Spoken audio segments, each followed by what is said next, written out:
تمام سننے اور دیکھنے والوں کو السلام علیکم۔ ہمارے پیارے سامعین، جمعہ کے دن کی وہ خصوصیات جو آپ صلی اللہ علیہ وسلم نے ارشاد فرمائی، ان میں سب سے پہلی خصوصیت یہ ہے کہ جمعہ کا دن یہ وہی بابرکت دن ہے کہ جس دن اللہ رب العزت نے حضرت آدم علیہ السلام کو پیدا فرمایا۔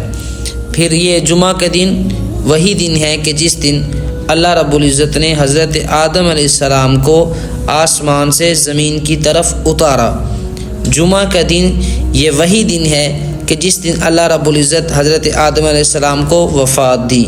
پھر جمعہ کا دن یہ وہی دن ہے کہ اس دن کے ایک حصے میں انسان اللہ سے جو کچھ بھی مانگتا ہے اللہ اسے عطا فرماتے ہیں۔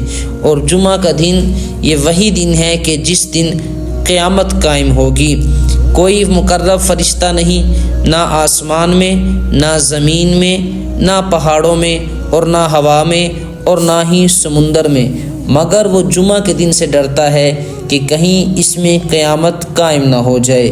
تو محترم سامعین، ہمیں جمعہ کے دن کی قدر کرنی چاہیے۔ بعض روایات سے تو یہ بات معلوم ہوتی ہے کہ اللہ تعالیٰ کے نزدیک یوم الفطر اور یوم النحر سے بھی زیادہ عظمت والا دن وہ جمعہ کا دن ہے۔ تو اس دن ہمیں خصوصیت کے ساتھ سنتوں کو اپنانے کی کوشش کرنی چاہیے۔